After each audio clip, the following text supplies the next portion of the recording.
Hi, this is Ogres once again, and this video review is on WWF Backlash 2001 from April 29th, 2001.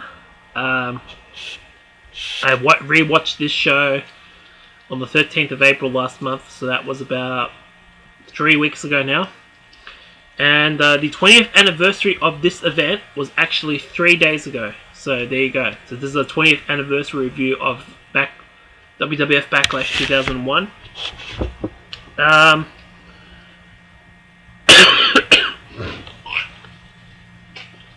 The first time I watched this as it aired over 20 years ago live, or not aired, when I rented it on videotape, I thought it was a meh show.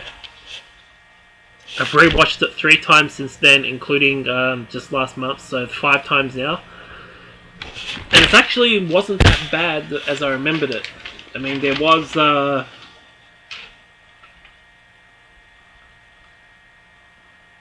that amazing hardcore title match between Rhino and Raven. There was the Duchess of Queensberry Rules match, which was funny, between Regal and Jericho. Then the Ultimate Submission match, which was an awesome match between Kurt Angle and the other guy. Then that amazing last man standing match between Big Show and Shane Mcmahon. The triple threat match for the European title, and then the main event in the winner takes all match. So it was, the matches made sense. It's just following up WrestleMania wasn't quite there, but it was still a very good show. So I'll just run down the matches first before I grade it and give my opinion on it overall.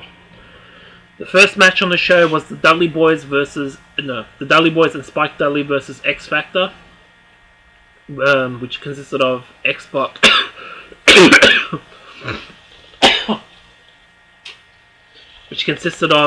Albert, Justin Credible, and X-Pac. X Factor won by pinfall when X-Pac pinned Bubba Ray Dudley. Then there's a promo backstage. The Duchess of Queensberry arrives. Then another promo backstage. Kurt Angle on his Ultimate Submission match. Then the second match of the pay-per-view was Rhino versus Raven for the WWF Hardcore Championship. Rhino was the champion going in, and he won by pinfall after the goal on Raven and retained the title. And then there was an interview backstage. Shane discusses his last man standing match. And then there's another interview backstage. Stone Cold on the winner takes all tag team match. There's a promo backstage. The Duchess of Queensberry explains her rules. And then that match was up next, the third match, which was Regal versus Jericho in a Duchess of Queensberry rules match. Jericho had beat him by submission and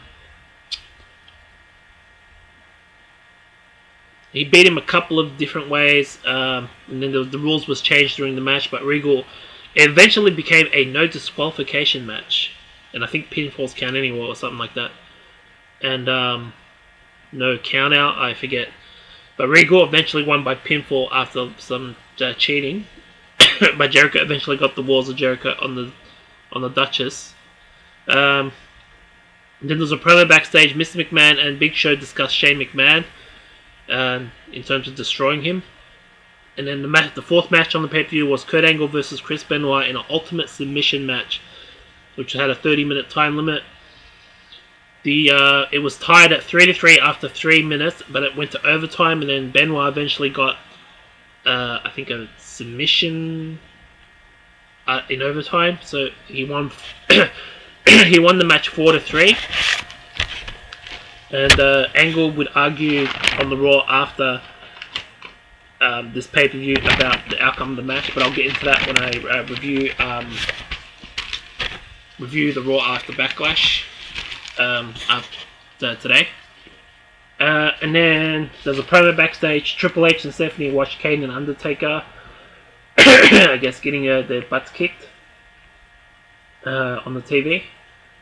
I guess it was on the Raw or SmackDown before that Backlash.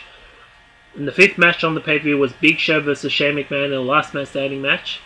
Test would get involved to help Shane McMahon, and then Shane McMahon won the last man standing match by climbing 40 or 50 feet on the entrance scaffolding. I think it was on the side, the steel structure. Then he would hit an elbow on the Big Show through a part of a stage, and he would eventually Test would help him stand up and using a boom mic, and then he won the match. There's a promo backstage. Mr. McMahon reacts to Shane's match. He wasn't happy about it, the outcome. There's a promo from WWF New York. Steve Blackman comments on Shane versus Big Show. And then the sixth match on the pay-per-view was Matt Hardy versus Christian versus Eddie Guerrero in a triple threat match for the WWF European Championship. Matt Hardy was the champion. He beat Guerrero for the title, I think, not too long ago. And Matt Hardy retained the title. I think he pinned Guerrero again, I'm not sure. And then the seventh match on the pay-per-view, which was the main event, was Triple H and Stone Cold versus Kane and The Undertaker in a winner-takes-all match. Triple H was the IC champion, Stone Cold was the WWF champion. Whoever from Kane and The Undertaker pins Triple H and Stone Cold would become champion, either IC or WWF champion. But if Triple H and Stone Cold won, they would become the WWF Tag Team Champions. And they would have all the gold. But they eventually won the match, Triple H and Stone Cold, when they would win by pinfall, when Triple H pinned Kane after 2 sledgehammer shots on Kane. When the referee was down or wasn't looking. And they would become the new WWF Tag Team Champions. So that was Backlash 2001. WWF Backlash 2001, the 20th anniversary of that show. Watching it for the 5th time last month, actually I thought it was a very, very good show in hindsight. There was good matches on there that involved Jericho and Angle. There was that last man standing match, and then the main event itself, and then there was that hardcore title match at the second match on the show. Yeah, the hardcore title match. So there was memorable matches on the show. So yeah, I thought it was at least a B+ pay-per-view, maybe C grade. I mean, better than today's pay-per-views, but decent enough. And I thought it was a 7.5 to 8 out of 10 pay-per-view. So yeah, comment on the video below, give my video likes, and subscribe to my channel.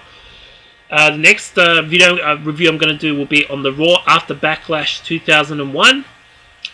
And I'll do a review on the NXT episode from April 20th to 2021. Once I've watched it. That will be later tonight. But yeah, this has been Ogres. Peace out.